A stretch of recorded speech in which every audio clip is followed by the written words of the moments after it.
બંધારણના ઘડવાયા ભારત રત્ન ડોક્ટર બાબા સાહેબ આંબેડકરની 134મી જન્મ જયંતિની ભરૂચ શહેર જિલ્લામાં ઉજવણી કરવામાં આવી।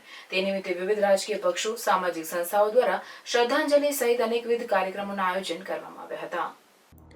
14મી એપ્રિલના રોજ દેશભરમાં ડોક્ટર બાબા સાહેબ ભીમરાવ આંબેડકરની જન્મજયંતિની ઉજવણી કરવામાં આવે છે। ન્યાયશાસ્ત્રી, રાજકારણી, અર્થશાસ્ત્રી અને સમાજ સુધારક આંબેડકરને ભારતીય બંધારણના આર્કિટેક્ટ પણ કહેવામાં આવે છે। ડોક્ટર બાબા સાહેબ આંબેડકર દેશના એવા નેતાઓમાં જાણીતા છે જેમણે ભારતીય રાજકારણ એક નવો આયામ આપ્યો છે। બાબા સાહેબ આંબેડકરે તેમના સમગ્ર જીવન દરમિયાન સનાતન માટે સંઘર્ષ કર્યો, જેથી તેમના જન્મદિવસને સમાનતા દિવસ તરીકે પણ ઉજવવામાં આવે છે।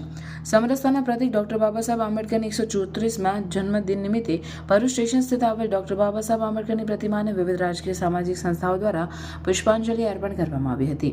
જિલ્લા ભાજપ અનુસૂચિત જાતિ મોરચા દ્વારા ભારતના બંધારણના ઘડવાયા ડોક્ટર બાબા સાહેબ આંબેડકરની 134મી જન્મજયંતિને ફુલહાર સહિતના વિવિધ કાર્યક્રમોનું આયોજન કરવામાં આવ્યા, જેના ભાગરૂપે ભરૂચ જિલ્લા ભાજપ દ્વારા ફુલહાર સહિતના વિવિધ કાર્યક્રમો યોજાયા હતા। સાંસદ સભ્ય મનસુખભાઈ વસાવા, ભરૂચ જિલ્લા પ્રમુખ પ્રકાશભાઈ મોદી, ભરૂચના ધારાસભ્ય રમેશ મિસ્ત્રી, વાગરાના ધારાસભ્ય અરુણ સિરાણા સહિતના મહાનુભાવો, ચૂંટાયેલા સભ્યો સહિત મોટી સંખ્યામાં કાર્યકરો ઉપસ્થિત રહ્યા હતા। આજે ડોક્ટર બાબા સાહેબ આપણા સૌના બંધારણના ઘડવૈયા હતા। એમને બંધારણ એવું કર્યું કે સમગ્ર દેશમાં લોકશાહી જીવંત રહે, લોકશાહી અમર રહે। એ પ્રકારે ડોક્ટર બાબા સાહેબે શિક્ષણના ધારા ક્ષેત્રમાં અને સંઘર્ષમાં સાચી વાત બોલવામાં બાબા સાહેબ ત્યારે પણ ચૂક્યા નથી। ડોક્ટર બાબા સાહેબના આ પ્રસંગે હું શુભેચ્છા પાઠવું છું।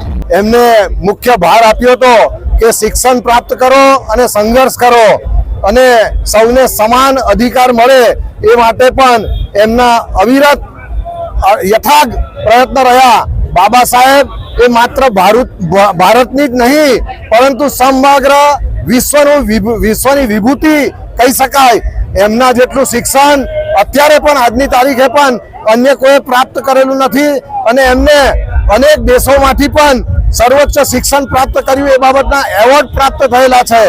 એ રાજનીતિજ્ઞ, કાયદાશાસ્ત્રી, સમાજશાસ્ત્રી અને એવી અનેક સિદ્ધિઓ પ્રાપ્ત કરનાર એકમાત્ર વિરલ વ્યક્તિ હતા। આજના દિવસે બાબા સાહેબને ખૂબ ખૂબ નમન। તો બીજી તરફ ભરૂચ જિલ્લા કોંગ્રેસ સમિતિ કાર્યાલય ખાતે જિલ્લા પ્રમુખ રાજેન્દ્રસિંહ રાણાની અધ્યક્ષતામાં ડોક્ટર બાબા સાહેબ આંબેડકરની 134મી જન્મજયંતિ નિમિત્તે પુષ્પાંજલિ અર્પણ કરવામાં આવી હતી। આ પ્રસંગે પૂર્વ જિલ્લા કોંગ્રેસ પ્રમુખ પરિમલસિંહ રાણા, પાલિકાના વિપક્ષના દંડક હેમેન્દ્ર કોઠીવાલા સહિત મોટી સંખ્યામાં કોંગ્રેસીજનો ઉપસ્થિત રહ્યા હતા। કોંગ્રેસીજનો દ્વારા ડોક્ટર બાબા સાહેબ આંબેડકરને પુષ્પાંજલિ અર્પણ કરી જન્મજયંતિની ઉજવણી કરી તેઓને યોગદાનને બિરદાવવામાં આવ્યું હતું। ભારત રત્ન ડૉક્ટર બાબા સાહેબની આજે જન્મ જયંતિ નિમિત્તે એમને કોટી કોટી વંદન। જેઓ બંધારણના ઘડવૈયા હતા, આજે સામાન્ય માણસથી લઈ માલેતુજાર સુધી જે બંધારણના હિસાબે સર્વ સુખી છે એવા આપણા બાબા સાહેબને કોટી કોટી વંદન।